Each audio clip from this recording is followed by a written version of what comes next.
Double hammerhead, watch it. He's got that one engine pulled back here in just a second. He's going to slam the other one forward and watch what happens. It goes around like a pinwheel.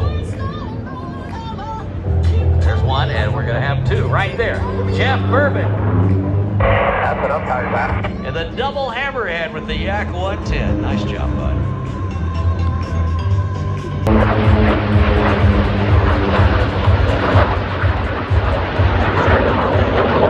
Pay a little tribute to him right now as he pulls those engines back. Again, the pistons have stopped. Take a look now, my friend. First time with the front fender. Engines are shut down. But this is just running great. Look at this. The late great R.A. Bob Hoover. Tribute pass. How about we